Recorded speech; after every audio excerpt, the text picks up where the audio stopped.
like 15 minutes a day to copying, and they had all of these rules and everything. And as a result of their stringent practices that the scribes followed religiously, they have extreme accuracy when you compare copies of Isaiah.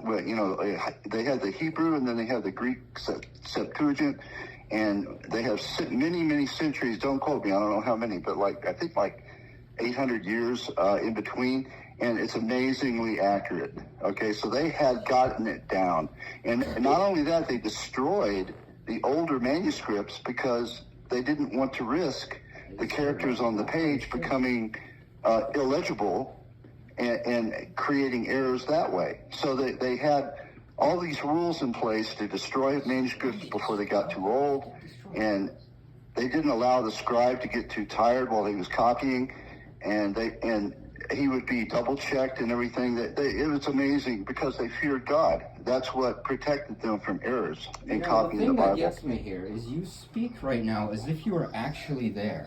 Like you were watching over their shoulder and being like, it's amazing. This is exactly what happened.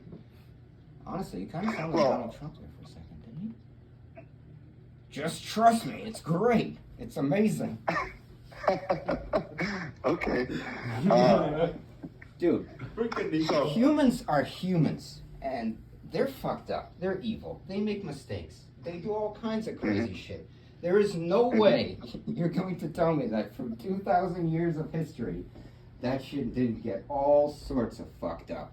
For many different reasons. I don't even feel like going into them anymore. I was going to list off a bunch, but at this point, all right, just use your imagination.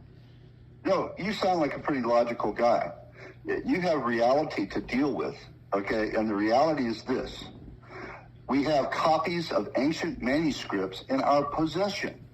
They can be compared with much younger copies, 800 years younger. And when you see accuracy staring you in the face, you can either deny it or accept it, okay? It's accurate, okay? And you can't deny it because it's a factual reality. Even textual critics who are attacking the Bible acknowledge the accuracy of Jewish copyists. Your argument is with somebody else, my friend. My question is then this. Are you familiar with a pagan faith known as Catharism? No. You've never heard of the Cathars? No. Or any other pagan or faith that Christianity have you? Do you know when the Roman Empire adapted Christianity for the very first time? Any relevance of around what year that happened? Well, the Roman Empire... I got this. Yes, they had... It was around the year 400. And do you know what pope was the first pope to adapt Christianity and change what of the time was the Roman Empire and set forth the Roman Catholic Empire and set forth the Rome that is what we know in history? Do you know what pope it's Constantine. Exactly. Yes, the Emperor Constantine. During that time period, before the adaptation of this religion under the rule of the Roman Empire, there were many pagan religions, and by pagan I just mean religions that had worshipped more than one singular deity. With the Christianity, it would be a religion that only worships one God, whereas any other organized faith or folklore religion or belief system that idolizes, worships, or pays homage to more than one deity or god or goddess would be considered a pagan religion. It's also worth noting that their deities were based around natural elements. Well, the point I'm making is at this time, religion had not existed in an organized structure in the way of what the Roman Empire had decided to do with the religion. In this time period, a lot of religion and spirituality was spread through means of folklore, through, I guess, what we would call in modern day gypsy travelers of these unestablished lands in between the borders of the empires of that modern time period. Oral storytellers, right? Oral storytellers that would take, it's almost an equivalent of the saying, the metaphor of playing the game of telephone. And during this, a lot of different beliefs ended up being come together, and the source of all travel during that time period was in the region of the Roman Empire. During that time period, all of the plays going forth to the civilization that, as history went on, and I guess the modernization of civilization, the set of the social class, the set of hierarchies, the set of establishing kingdoms and establishing lineage, which, not to mention in the hierarchy, one of the most powerful controlling people in that aristocrat were a clergyman. And the reason for this is because when the Catholic... Wait, hold on. I mean, I want to follow you, and you just lost me a little bit. Okay. You used the term, we're a clergyman, and it didn't really fit the context of what you were talking about. I thought you were talking about disparate kinds of pagan religions. Yes. And you're talking about their evolution, right? In the reference I make to their evolution is where it all started with Rome. Rome is where modern day society, modern day use of a lot of things that have existed since before Rome have become tainted, because I am sure that you are familiar with what the Roman Catholic Empire started with the adaptation of what was then a Cathar religion, hence the first 4 letters of Catholic.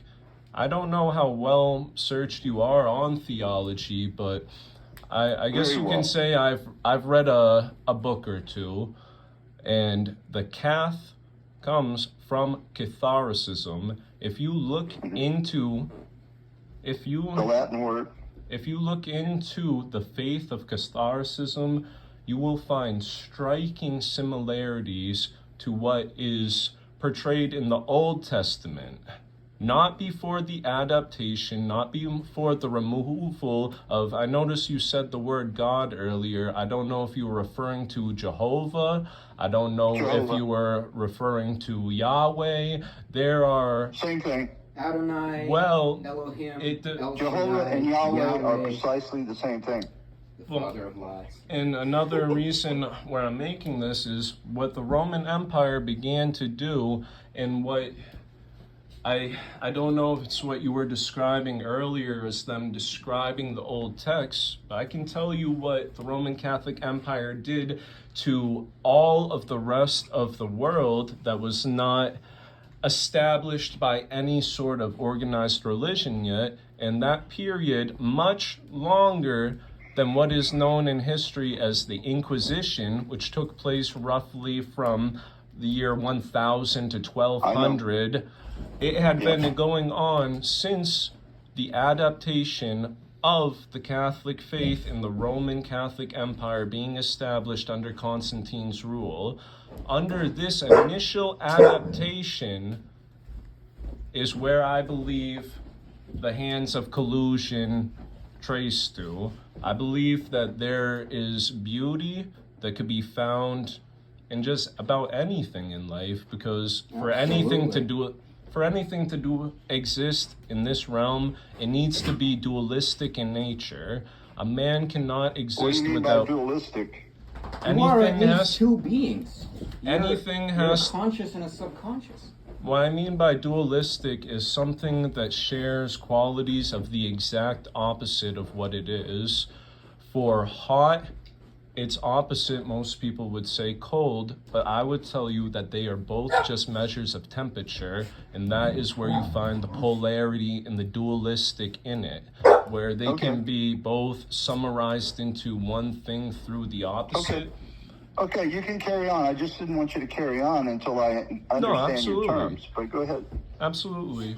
And so, for anything to exist in life, the opposite needs to exist. For if we not have dark, we would not see light. For if not there to be hot, we would not know what cold is. For up there needs a down, and these are beliefs Evil and that If there was no bad, nothing can be good. I guess what I'm touching on is the principle of Hermeticism, the teachings of Hermes, the teachings of Thoth, if you Or want. any of the ancient Greek philosophers, they all And, taught this. well, Thoth was ancient in Egypt, even before. So you guys, And so believe what in the Greek what I'm trying mythology? to say though is there are Philosophers. striking similarities between the Cathar faith, between the original Euclid, the original Socrates. Old Testament, and through the known history of what the Roman Catholic Empire did in the Inquisition period, which I will not sugarcoat, they raped and pillaged by blunt force and overwhelming power and tortured anybody who did not believe in this folklore religion, because yes, the Roman Catholic Empire established it and adapted it, and yes, it did spread, but to the Yeah. regions You that they probably- are now conquering, it is a foreign religion that they have never heard of. But if they refused to give up their belief system, they were tortured, killed, or Homogenization. murdered. You can't control a Yeah, population if they believe in you different probably are things. You need to surprised to hear homogenize I the agree faith. with you, and you're absolutely right. But the mistake you make, my friend, is you're presuming that the Catholic faith and the Christian faith are one and the same thing. They absolutely Yeah, are. They came from the Catholicism- same place. Catholicism is a perversion of Christianity. And you might find yourself Christianity's a perversion of surprised that Catholicism. I do not disagree with you either. But the point that I have to make, that my friend is, I guess, making, is that anything in life is dualistic in nature. No Agreed. one thing can exist and be considered purity. But what's The your concept- point? Why are you pointing that out? My point is, if you only accept one way, you will forever be blind to the other degree. And there's a word for that in our language, and that is ignorance. The inability No, I refuse disagree with that information that premise. is in front of you. I that's disagree with your logical. premise. You don't have to accept both sides. As a matter of fact, because both of them exist, doesn't mean that you have to accept them both. Okay? Good and evil exist. You just told What me do you if mean you by don't accept acceptance? something, then What- you reject it. You just Acceptance- made Well, a no, whole this point is about that. acceptance means a lot of different things to a lot of people depending on their life experience. What I'll context do give you you mean an, acceptance? I'll give you an analogy. It's quite simple. In your life, you have evil things. Okay?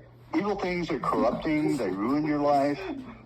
So what do you do? What does a man do with his life? He eliminates the evil, and he keeps the good. So like if you have rotten apples, you throw them in the garbage. If you have good apples, you keep them. That's separating the good from the bad. That's precisely what the Christian faith does. Is Jesus separates the sheep from the goats. He separates the corrupt from the pure. There needs to be a separation between light and darkness.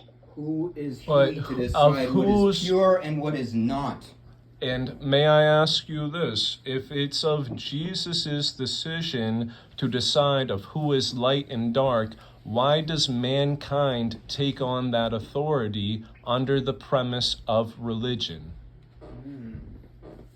Why does mankind take on the authority? Can you explain that to me? What you're asking a little more clearly? If I don't What do you believe mean? in your belief, I'm going to hell. But if you don't have the authority to decide that, then should that ever exist in your realm of thought? Should you ever, as a faith, try and do anything that? Because you just said that that system of who decides of all of that, if that is beyond man's control, then why has man used the religion to weaponize and to shape what is modern civilization. Because 'Cause regardless, if you only hung Yeah. on to the good of Christianity, you cannot neglect all of the pain of Catholicism, which is the birth of Christianity. Christianity too. So Christians aren't innocent if either. you No, I said it's not Christianity. And it's Christians not. aren't exactly innocent either here. They have a lot of blood on their You know hands. very little of Christians. You think you do because you're looking at a Christian religion, but that I was doesn't. That's not raised a representative. Christian, my friend. What? He was raised a Christian. What's that? He said he was raised a Christian, and the only point that I just make is if you subject I yourself was not to raised a any Christian. I was not raised a Christian. I was a drug. I was almost an alcoholic. no, a drinker, Nico and was everything. raised a I was Christian. raised a Christian. Oh, okay. But the point I rest with is if you allow your mind, your soul, and your spirituality to only be contained to one belief system and reject any other person's similar belief system, because just as I had mentioned, hot and cold, as different as they are degrees of temperature, through your rejection on only accepting what you view as light, you are At the end of the day, we're all just vibrations somewhere on the electromagnetic spectrum. the word that I'm So trying hot to and say cold is just if you accept only one side of everything, you're going to forever keep blinders on to what could potentially be out there. And that is why there are many things that I may agree with in many different faiths, but to subject myself to one category, to put a label on myself, to reject anything else that could be relative to my experience, I don't want to take that risk with my soul. If anybody else wants to, it is not.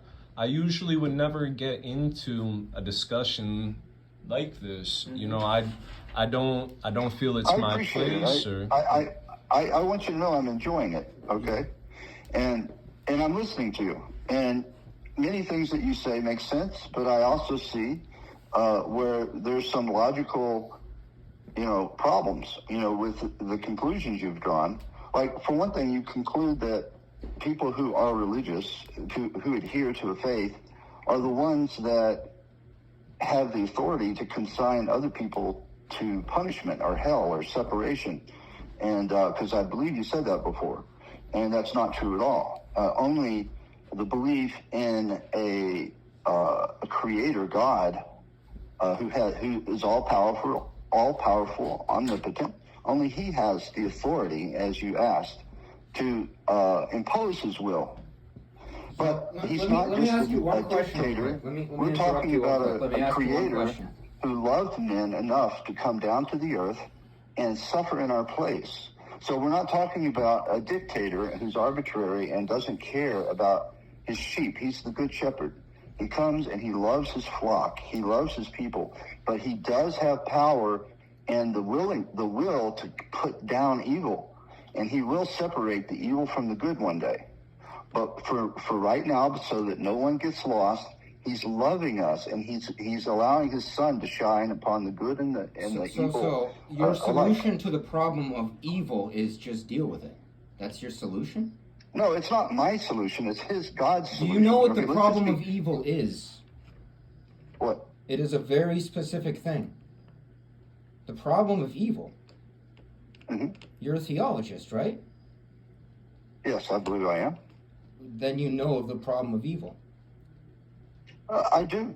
So explain to me what you think the problem of evil is. according to your faith, we are all born sinners. No. Human The nature- problem of evil is a logical problem. It means simply that how do you explain the presence of evil if God is all-knowing, all-loving, and all-powerful? Logically, evil then cannot exist. Well, I'll take it even a step further. That is the In the problem of flood, evil. the Bible tells the story of the flood, where God destroyed somewhere between 10 and 80 million people who probably existed at the time that he destroyed the earth. God doesn't try to make explanations or excuses. He doesn't owe us an You're explanation. just going on a tangent. What is your solution to the problem of evil? Please, God, directly. okay, see, what I'm saying is God created evil. Actually, God it says this, that in God the that. Bible. What is your solution to the problem of evil?